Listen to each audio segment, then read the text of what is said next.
Neighbor took my parking spot after I shoveled. I poured water in his windshield, by user Topathimernan. It was a cold winter day.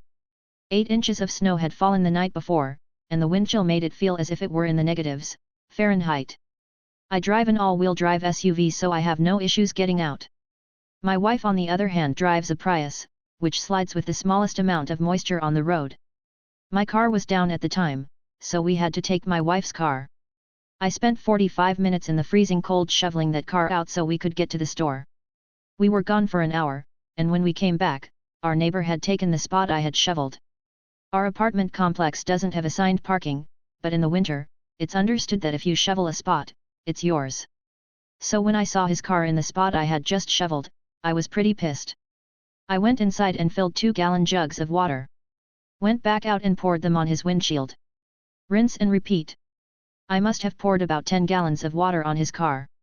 Being how cold it was already freezing by the time I poured the last gallon on. It sat like that overnight. The next morning, I got to watch as he helplessly tried to scrape all of these layers of ice off his windshield. Don't take my goddamn parking spot. Edit, you guys need to chill. This isn't r/Ida. I'm not looking for judgment because I already know I'm an asshole. The point of this sub is to tell stories of petty revenge.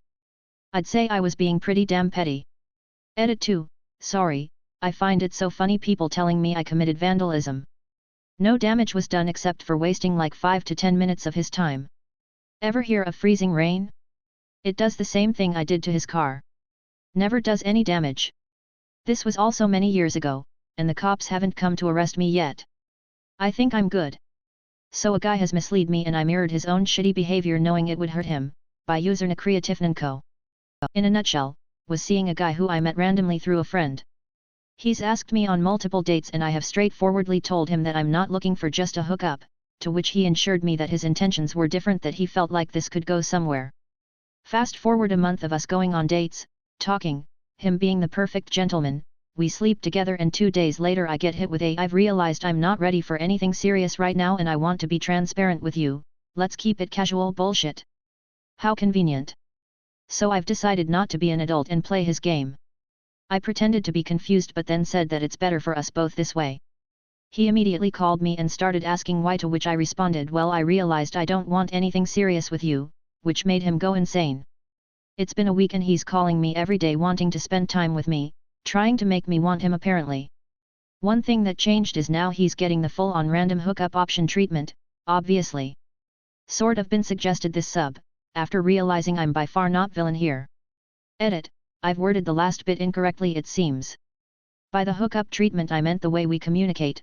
I talk to him like he's a sneaky link and nothing more, told him that he should respect the boundaries we've agreed on and give me time and space to see other people. The sex isn't happening, not worth it. Going to be mean and nasty on Christmas Eve? Fine, I'll be a Grinch and delay Christmas, by user Kuzakaru. I'm currently visiting my parents for the holidays. Unfortunately, my tyrant of a sister is here and her antics are in full swing. She has always been a hateful bully and she was so mean to me last night that I wound up crying in the bathroom. My parents do nothing when she attacks me or others, and the only person who defends me from her wrath is our older sibling.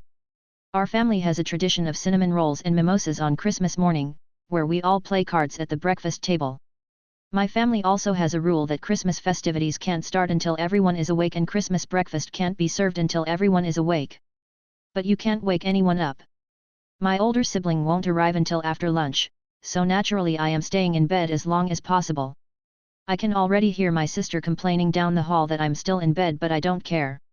I'm going to stay in bed until at least noon out of spite. No cinnamon rolls for you. Edit, I ended up leaving. I packed all my stuff and left before opening presents or Christmas dinner.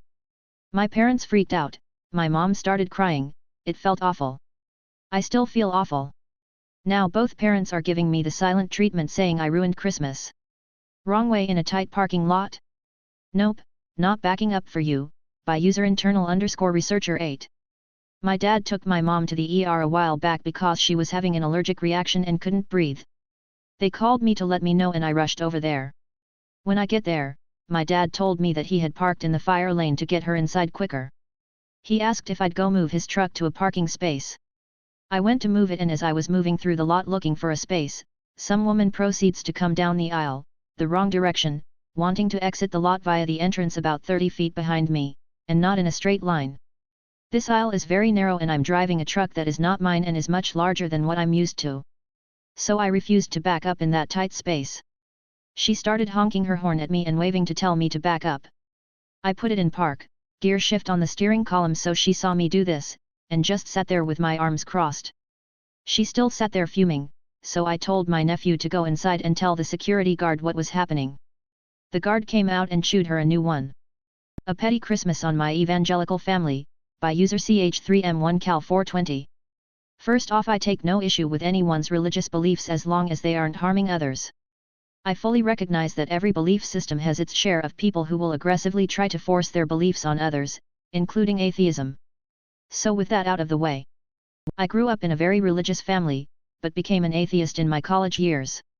To this day though, my family still tries everything they can to convert me back to Christianity.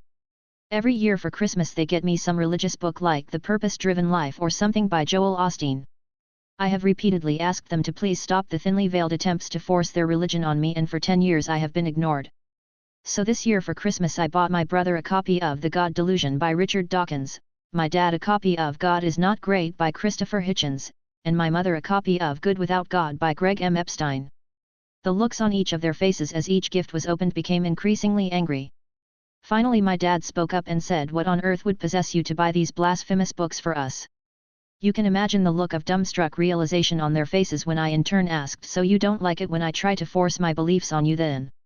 There was kind of a stunned silence in the room while they stared daggers at me, but I was prepared and brought out their real presents. Hopefully lesson learned on their part, but I won't hold my breath.